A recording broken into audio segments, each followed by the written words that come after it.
মুনাফাসহ গচ্ছিত আমানতের সম্পূর্ণ টাকা দ্রুত ফেরত পাওয়ার দাবিতে বৃহস্পতিবার বাংলাদেশ ব্যাংকের সামনে বিক্ষোভ ও অবস্থান কর্মসূচি পালন করেছেন একীভূত হওয়া ৫টি ব্যাংকের আমানতকারীরা।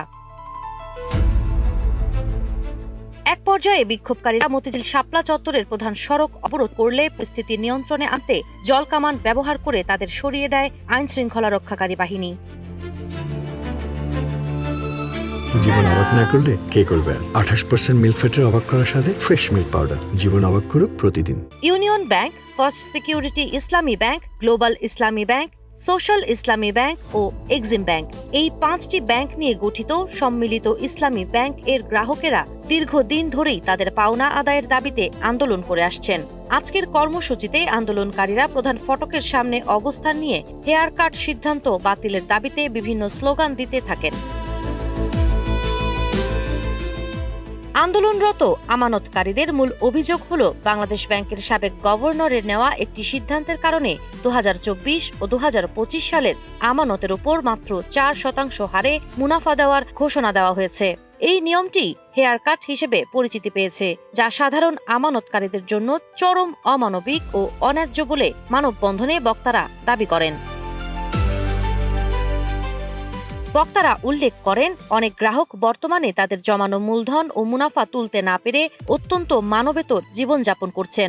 তারা অবিলম্বে এই বিতর্কিত সিদ্ধান্ত বাতিল করে আমানতের পুরো অর্থ ফেরত দেওয়ার পাশাপাশি ব্যাংকিং কার্যক্রম স্বাভাবিক করার দাবি জানান।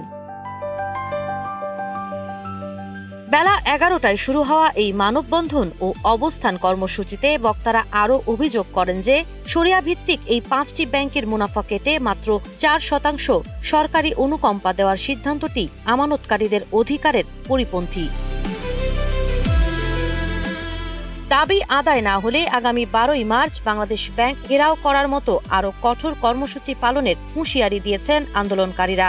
বিক্ষোভের কারণে মতিঝিল এলাকায় দীর্ঘ সময় যান চলাচল ব্যাহত হয় এবং আইন শৃঙ্খলা রক্ষাকারী বাহিনীর বিপুল সংখ্যক সদস্যকে সেখানে মোতায়েন থাকতে দেখা যায়। বর্তমানে সম্মিলিত ইসলামী ব্যাংক গঠনের যে প্রক্রিয়া চলছে তাতে গ্রাহকদের আস্থা ফেরানোই সবচেয়ে বড় চ্যালেঞ্জ হয়ে দাঁড়িয়েছে। ব্যাংক খাতের এমন অস্থিতিশীল পরিস্থিতির কারণে সাধারণ গ্রাহকদের মধ্যে উদ্বেগ বাড়ছে এবং তারা দ্রুত এই সংকট নিরসনে সরকারের কার্যকর হস্তক্ষেপ কামনা করছেন। সাবা খান, নাগরিক প্রতিদিন।